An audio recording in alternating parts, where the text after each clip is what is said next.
Hey everybody, Mexican here's Little Cutie Podcast. It's not too long. Oh, did you guys see the UFC last week? I know it's, I know usually I make the UFC results podcast day after the UFC there, Now it's been a week after the UFC. I know everyone's been waiting at home. They're like, oh my God, what does he think about the UFC results? Oh my God, I can't even go outside until I find out what he said about the UFC. Oh my God, I can't even go to the bathroom unless I can't wipe my butt. I just been sitting here sitting on my poop. I'm very constipated. But now the podcast is out, so I can finally dump it on the Anyway, UFC, dude. It was, it was historic. History was made. History was made. Alexander Volkanovski got kicked in the head. Oopsies. That's gonna be a concussion. That's gonna be a holy guacamole, dude. Yeah, I don't know if it was the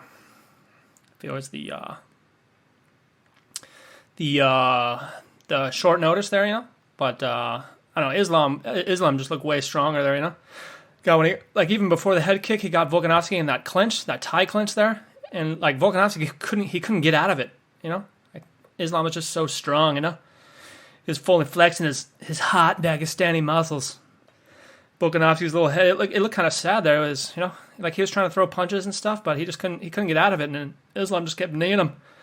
Little knees to the body there, gadoosh. Oh, you think you can fight me on short notice? Even though I cut a shit ton of weight to get down at 155, and you probably don't, so I'm probably got maybe 10 or 20 pounds of muscle on you. Take these knees to the stomach there, gadoosh. And of course, he kicked him in the head there. Man, I bet Max Holloway is just practicing head kicks, and that's it from now on, right? Now that he knows all he's got to do is head kick him, he's probably gonna be practicing those head kicks a lot there, huh? Probably gonna be. Yeah, I think Volkanovski's getting up there in age. I kind of thought maybe the third time Max Holloway fought Volkanovski there, it might be the age difference there, But I think now if they do fight a fourth time, it'll be Max might be able to win, He might realize he just has to head kick him there, and of course the age thing, because Volkanovski's he's 35 right now, probably 36 next year. No one over 35 has ever won a belt under. Is it lightweight? Maybe it's the 145. I think it's under 145. 145, 135, 125. No one over 35 years old has ever held the belt, something like that. I think that's the right statistic. I don't know. Don't judge me, okay? I read stuff online, and then I have a dream about it. In my dreams, I'm fighting zombies, and I can't remember what exactly I read the next day, and then I can't. My memories. Sometimes I have false memories too. I remember when Polish Power was fighting Luke Rockhold there. I have an actual memory of Polish Power hammer fisting Luke Rockhold to the back of the head, but actually it was a kick. I went back and watched the replay. It was a kick, and that was a false memory. How the hell you guys see that movie Judge Dredd, the one with Sylvester Stallone, not the good one, not the good one with Keith Urban, but the shit one with Sylvester Stallone. You see that one? In that movie, Sylvester Stallone, he's got false implanted memories, and they have fake pictures of his family in his locker that he can't remember. He's looking at the pictures. He's like, that's my mom and dad, but I can't remember them because I was a genetic experiment. Why is Rob Schneider in this movie? He's not even that funny. Just kidding. I love Rob Schneider. Anyway, what was I talking about there? Oh yeah, my false memories.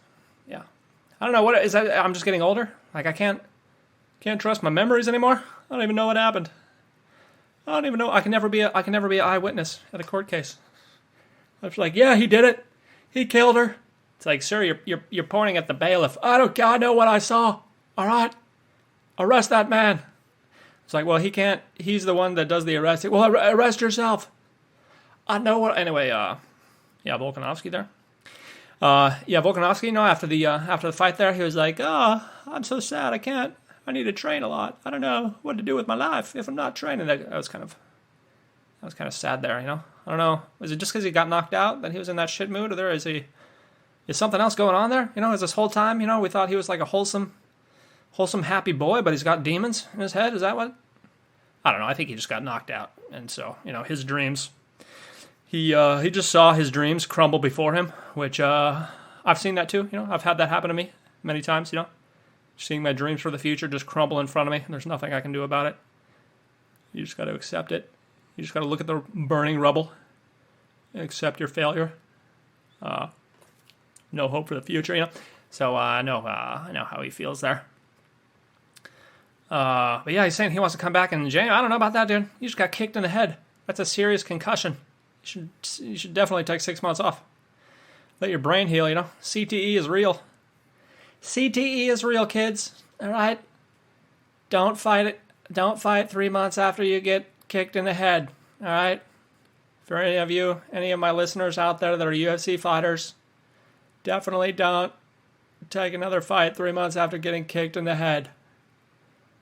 That's what happened to Tai Tuivasa. He didn't get kicked in the head, but he got knocked out. And they took another fight like 2 months later, and they got knocked out again. It really affects your chin. Anywho, good luck to him. He's a champion. Alexander Volkanovski. He's not Makhachev.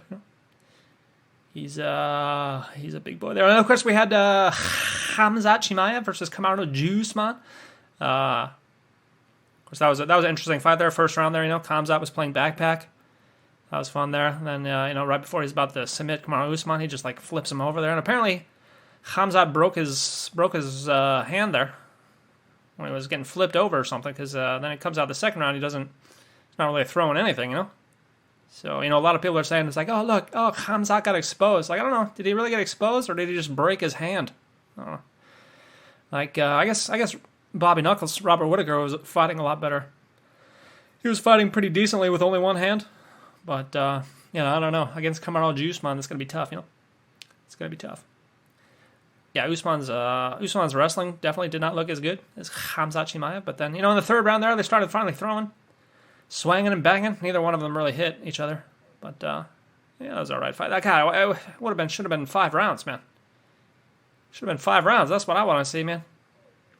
Anyway, hopefully Khamzat's wrist heals up there. Of course, I liked his speech there afterwards. He's like, I don't care if you're Christian or Muslim or Jewish. Let's stop fighting. We love each other. I love the kids there. I was like, wait, what? What was the last part? Love the kids? I don't know. But I know what he was saying. If you don't know about Khamzat Chimaev, he's from Chechnya, which I don't know if you ever heard about this country called Chechnya, but they were like the Ukraine of the 1990s there. They were trying to leave the Russia there. They're like, later, Russia. We don't want to be part of this. And Russia was like, I don't think so, bro. I don't think so, dude. You have some natural resources or something. I don't know exactly what, but we don't want you to leave. So fuck that, okay? We're going to kill all your men and take all your women. That's basically what they did there. Chechnya lost. And, now they're still part of the Union there. Of course, same thing with Dagestan. I think Dagestan never... Can't remember. I don't know the history of Dagestan, but it's something. It's right there next to Chechnya. They're basically the same race. But of course, I remember one of the very first internet videos I ever saw back in the days, back in the 90s. When it took 30 minutes to download a 4 megabyte movie. Was this 480p, 420p? Not even that. Probably 180p. It was called Unknown Russian Soldier, and it was basically two Chechen guys. They had a Russian soldier on the ground. They were holding a knife to his neck, twisting it, toying with him. And he's like, don't do it. And then they just shoved the knife through his neck and cut out his throat. And he's like, oh, and then all the blood comes out. And, that was the end of the movie. And it scarred me for life because I can still see it right now. It's one of the very first videos I ever saw.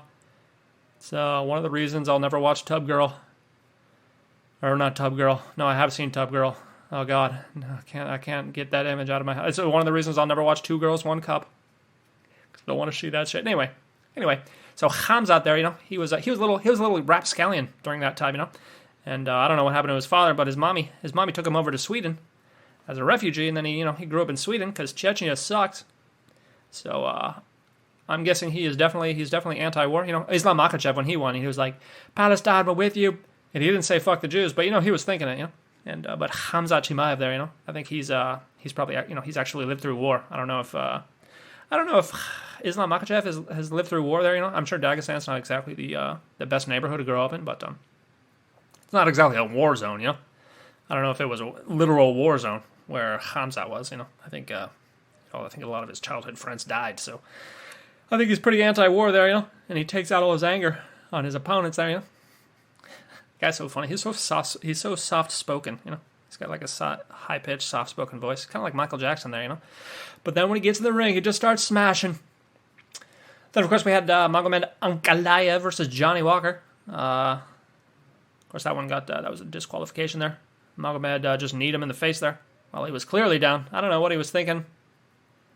I don't know, maybe he was thinking his knee was up, or he was thinking he was going to get up, or he was just like not thinking. He's just like, fuck this guy. I'm going to knee him in the face there, And, that was pretty big knee there, That knee to the face there, that was pretty big.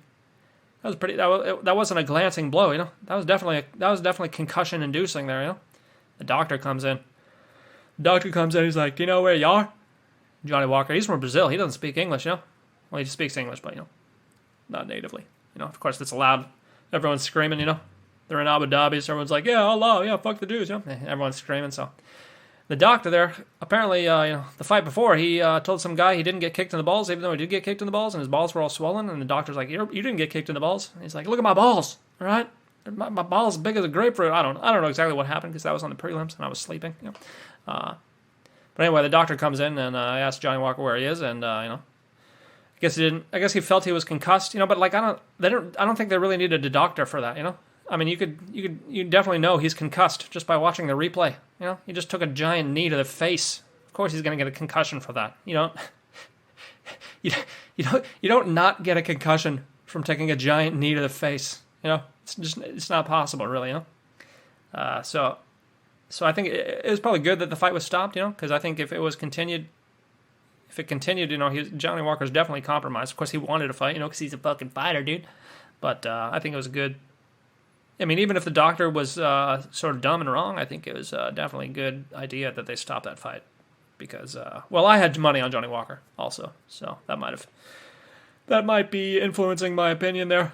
But, I don't know. I mean, I feel like, anytime that like these fighters get kicked in the balls or they get eye poked or they get, they just keep fighting. It's like they're seriously compromised, It's like, what are you doing? Of course, then we had Ikram Askharov. This guy's up and coming, dude. He's a beast, dude. I don't think he hasn't fought anybody. He hasn't fought anybody big, but goddamn. Yeah, he was supposed to fight Paulo Costa, but it got canceled. Yeah, this guy's fucking huge, man. He just smashes dudes. So keep your radar on that dude.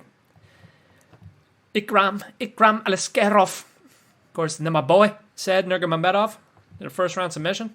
Yeah, dog. Yeah, I won all my parlays.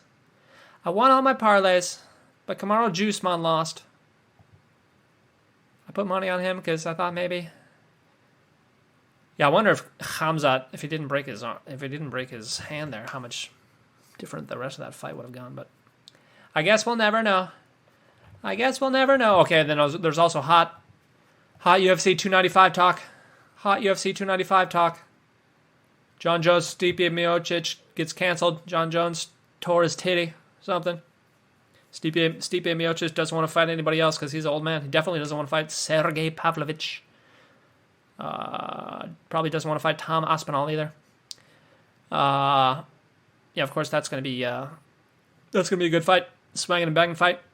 My buddy was saying that Tom Aspinall. I haven't looked at the odds, but they're saying Tom Aspinall's favorite. And Sergey Pavlovich has like never been out of the first round. He does first round knockout like almost every fight there, and he's definitely Russian Ngannou. He's just like Ngannou, except he's Russian. And the thing is, his only one loss, he's 18-1. His one loss was to Alistair Overeem, who wrestled him and then submitted him. And that was like 5 years ago. So he was still a young rapscallion, But he hasn't really faced any wrestlers since then. Let me look at his record here. Yeah, Tai Tuivasa, nope. Derek Lewis, nope. Chimaev, that guy's kind of like not exactly a wrestler, but he's an old fat man anyway.